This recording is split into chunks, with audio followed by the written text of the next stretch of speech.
gabi. Magandang gabi. Ang ating gagawin ngayon ay magluluto ng hapunan. Ang lulutuin ko ay mufallag. Mufallag ay ano siya? Bulgur. Isang klase ng bulgur. Right, my egg. Isang klase siya ng bulgur. Medyo pino ito.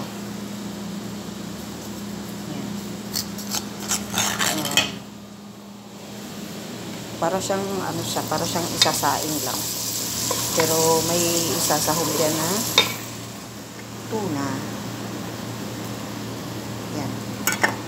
Mga dalawang lata siguro ilalagay ko or kung ko lang magkakatatlo. Ang ingredients ko dyan ay ito, sibuyas, lalagyan ko pa ito ng bawang. Kamatis, medyo marami-rami, 2 pirasong malaki. At yung bell pepper na isang malaki at may ikonte. Tomato paste, Maggi, at ano pa pa, yung mga seasoning. Yan yung mga paharap na yan. Bizarre, asa na yung turmeric powder ko, wala, paminta, darsin, asin. Yung mga yan. Dahil lang, yung normal na pagluluto, pare-parehas lang naman ang pang ano, mga seasoning na yan. So, igisa ko muna tong sibuyas. Nalagyan ko na siya ng bawang, tapos sinunod ko na yung kamatis. Palutuin ko lang yung kamatis, tapos isunod ko na yung atchal.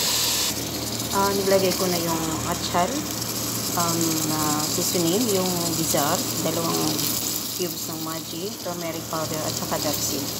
So, hahaluin ko na siya. Mix lang. Ayan na, dinagdag ko na yung, sinama ko na yung tomato paste. Ang tomato paste, isa't kalahati ng ganito. Hindi ko alam kung kakasya na yun, pero madagdagan ko naman yun. At yung tuna, nilagay ko na rin. So, ginawa kong 3 tuna. Kasi parang mabibitin ito pagka 2 lang.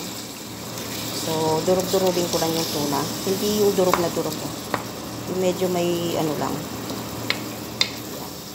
Antayin ko na lang ito na mag-ano lahat. Tapos lalagyan ko na siya ng tubig. So, ito, okay na siya. Ganito na siya. Ilagay ko na yung bulgur. Ayan na siya. Tapos halo-halo lang. Halo.